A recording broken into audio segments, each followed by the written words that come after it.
Il est 18h30, Madame, Monsieur, bonsoir et bienvenue dans le journal de Tahiti Nui Télévision. Au sommaire ce soir, 1 an de prison avec sursis. C'est la peine prononcée par la justice aujourd'hui.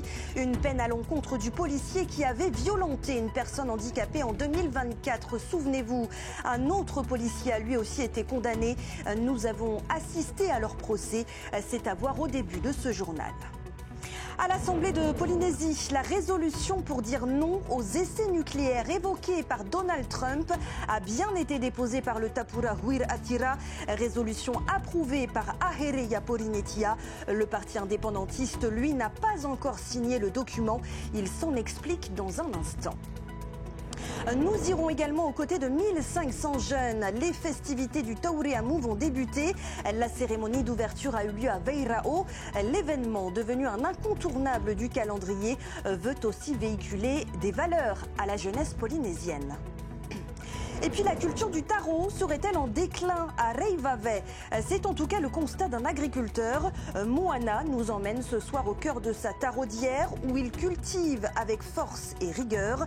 Il appelle la jeune génération à perpétuer la tradition.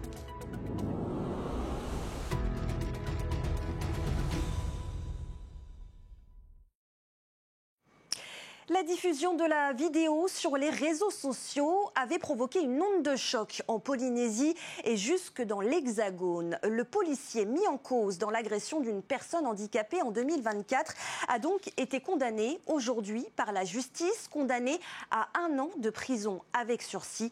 À ses côtés, un autre policier. Il avait établi un rapport mensonger à l'issue des faits. Laure Philibert et Sam Teinaoré ont assisté à leur procès. Attention, certaines images peuvent heurter la sensibilité. Elle est le révélateur de ces violences. Cette vidéo, filmée par un habitant de Taonoa, témoigne d'un coup porté par un policier sur un homme en fauteuil roulant. Des faits survenus le 27 septembre 2024 qui ont eu un retentissement national, suscitant même une réaction du ministre de l'Intérieur. Bruno Retailleau avait réclamé une peine sévère. Immédiatement, les 4 policiers mis en cause ont été suspendus. 2 ont bénéficié d'un non-lieu. Les 2 autres comparaissaient ce mardi au tribunal correctionnel de Papeete. L'un pour des faits de violence aggravés sur personnes vulnérables, le second pour faux. La nuit des faits, appelée par la résidente d'un immeuble du quartier Estol, les agents de la DTPN racontent avoir trouvé la victime ivre et blessée. Après des échanges houleux, le plus jeune des policiers pousse le fauteuil roulant, faisant chuter son occupant, puis lui assène une gifle alors qu'il est au sol.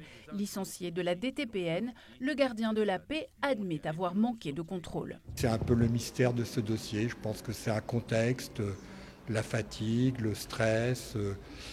Et il faut le dire, le comportement, il est insultant, mais en même temps, ça ne l'excuse pas. Mais si on essaie de comprendre, oui, c'est ça. Il le dit lui-même, il n'a pas d'excuse. Dans le rapport de patrouille, le responsable de la brigade a quant à lui présenté une version erronée des faits pour couvrir son collègue. Le procureur, s'il insiste sur la difficulté du métier, rappelle que cela ne doit pas s'accompagner d'impunité. Pour lui, il ne s'agit pas d'un accident, mais bien d'une dérive. Le tribunal correctionnel condamne l'auteur des violences à 1 an de prison avec sursis, 5 ans d'interdiction d'exercer dans la police ou la gendarmerie et l'inscription au casier judiciaire. Son responsable à l'origine d'un faux écope lui aussi d'1 an avec sursis et d'une suspension d'activité de 18 mois. C'est important pour mon client qu'il soit reconnu, qu'il ait cette qualité de victime et que les violences qu'il a subies soient reconnues. C'est ce qu'on voulait juste, c'est simplement que on reconnaisse que ça peut arriver que des violences policières arrivent et que finalement qu'il y ait une justice, que le tribunal intervienne et qu'il y ait une sanction qui soit prononcée. Les 2 policiers ont 10 jours pour faire appel. Voilà, et retrouvez un article complet à ce sujet sur notre site tntvnews.pf. En bref, maintenant les résultats d'analyse sont tombés après l'intoxication alimentaire qui a fait 80 malades à Rangiroa après l'ingestion de plats préparés. Elle révèle des traces de salmonelle et de matière fécale.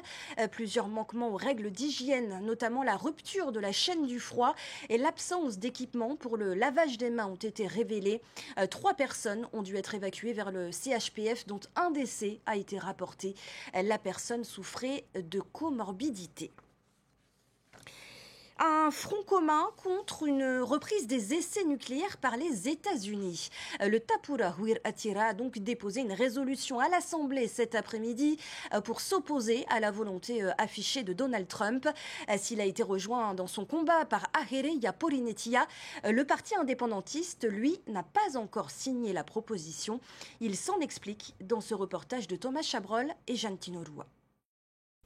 Unis sur le fond, pas tout à fait encore sur la forme, Aïpa rejoint le Tapura en signant cette résolution contre la reprise des essais nucléaires affirmée par Donald Trump. Si le Tavini soutient la démarche, il n'a pas encore signé le document. Le parti indépendantiste souhaite en prendre connaissance, quitte à le compléter rigoureusement.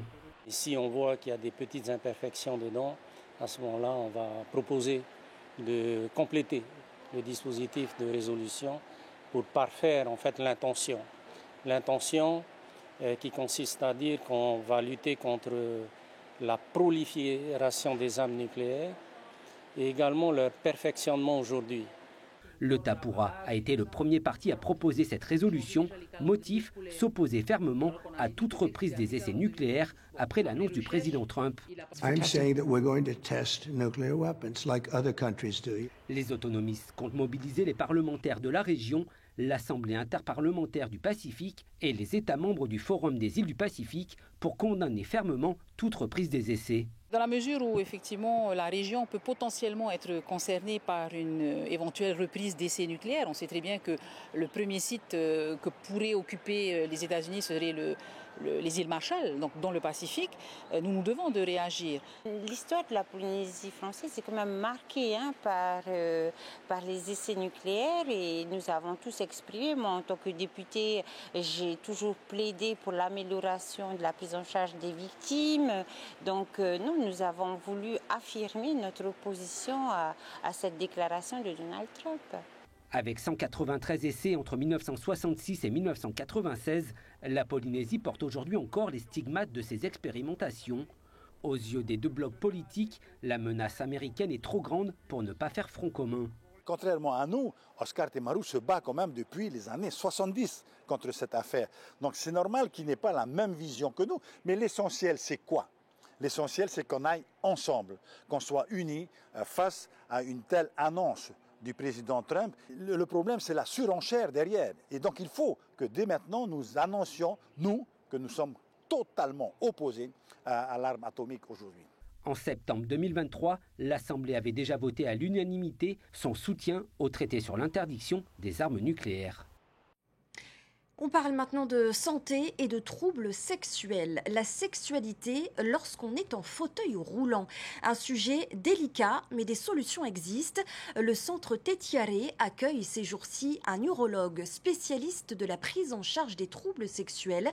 Il forme le personnel et rassure les patients dans leur processus pour retrouver une vie intime. Récits et témoignages dans ce reportage de Thomas Chabrol. Maraïti a perdu l'usage de ses membres inférieurs il y a 3 ans après un accident de la route. Pour lui, les impacts ne sont pas seulement moteurs. Pour de nombreuses personnes en situation de paraplégie ou tétraplégie, la sexualité est aussi profondément affectée. Ça prend un coup sur la conscience, la fierté et tout. Tu te demandes comment tu vas faire, est-ce que ça va remarcher, est-ce que tu vas pouvoir encore faire ce que tu faisais avant, quoi. Et ouais, ça a été dur au tout début, hein. On pensait que ça n'allait plus remarcher. Et petit à petit, on a eu des réponses. Mais là, grâce à la venue du spécialiste de France, c'est carrément une bonne nouvelle et tout, hein. Comment retrouver une vie sexuelle dans le couple malgré le handicap? Maraïti a appris au fur et à mesure à se réapproprier son corps, toujours soutenu par son épouse. J'ai continué comme d'habitude, hein, sur lui et tout. Après, c'était juste lui qui était un peu réticents, gênés même et tout. Le couple ne cache pas les difficultés rencontrées et les nombreux avis médicaux décourageants. Mais aujourd'hui, Mara Haiti affiche un sourire. La rencontre avec le professeur Giuliano est porteuse d'espoir. Ce spécialiste des troubles sexuels chez les patients lésés médulaires veut rassurer. Est-ce que c'est une demande concernant la sexualité? Est-ce que c'est une demande concernant la procréation? Donc tout ça, ça se fait dans le cadre d'un entretien avec confiance. Et puis dans un deuxième temps, eh bien, on apporte étape par étape des solutions. Et encore une fois, la bonne nouvelle, c'est qu'on a des solutions très efficaces à proposer. Recours aux médicaments, recueil des spermatozoïdes. Au centre Tétiaré, cet urologue forme les équipes soignantes. Elles sont les témoins de l'intimité des patients et les questions qu'ils n'osent parfois pas formuler. Anatomie, physiologie, physiopathologie, il explique les causes des troubles sexuels après une lésion de la moelle épinière. Ces lésions de la moelle épinière sont responsables de problèmes qu'on peut dire de circuiterie électrique, de commande des grandes fonctions que sont la vessie, l'érection et, comme vous l'avez dit, l'éjaculation. Donc dans l'immense majorité des cas, ces hommes ne peuvent plus éjaculer. Et donc bien évidemment, dans un projet de procréation, c'est une vraie préoccupation. Dans une approche physique, psychologique et bienveillante, le patient para ou tétraplégique peut renouer avec une sexualité satisfaisante. Mara Haiti et Malvina, eux, ont retrouvé la confiance dans leur projet de parentalité.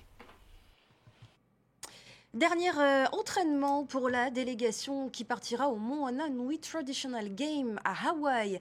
Une délégation de 28 athlètes polynésiens a été sélectionnée pour cet événement qui allie sport et jeux traditionnels dans la vallée de Waimea. Cet après-midi, c'était l'heure du dernier entraînement avant le départ prévu ce samedi 8 novembre. Nos athlètes feront face à la Nouvelle-Zélande, les îles Cook ou encore Rapa Nui. L'occasion pour la Fédération des sports et jeux traditionnels de faire la promotion du prochain Haibatuaru Maori 2026. Écoutez Leilani Loglin, membre du bureau. Elle est au micro de Nicolas Pérez. Nos athlètes sont fin prêts, il ne manque plus qu'à partir et puis à faire preuve de courage et de performance, d'excellence et surtout dans un esprit de partage. Et nous allons participer à différentes épreuves qui sont le lever de pierre, les courses de porteurs de fruits, le grimper au cocotier et la lutte traditionnelle. Et nous sommes là pour bien sûr une compétition, mais c'est au-delà d'une compétition, c'est surtout de la transmission. Et l'association Terra Nui, elle a justement pour mission de valoriser les sports traditionnels. Elle a un service justement de mission et c'est ça qui est important. On évoque à présent cet événement devenu incontournable pour la jeunesse polynésienne. Le Tauria Move a ouvert ses portes ce matin. Cette année, plus de 1500 jeunes ont investi le stade de Vairao pour 4 jours de festivités. Notre journaliste Davidson Bennett nous fait revivre la cérémonie d'ouverture. Ils sont venus des 4 coins du Fénois. Au total, plus de 1500 jeunes âgés de 15 à 25 ans participent à cette nouvelle édition. Au programme, activités sportives, ateliers de sensibilisation et animation culturelle dans une ambiance festive et engagée. Le Tauria Move, c'est le lieu, c'est l'espace, c'est le moment de prédilection dans lequel on va offrir aux jeunes de nos communes la possibilité, 1, de vivre un séjour collectif, 2, de pouvoir créer des souvenirs collectifs parce que c'est comme ça que l'on crée un pays. Des participants visiblement heureux de se retrouver à ce rendez-vous devenu incontournable de la jeunesse polynésienne. Une manifestation qui ne cesse de prendre de l'ampleur chaque année. Notre objectif, c'est gagner et on est venu ici par respect.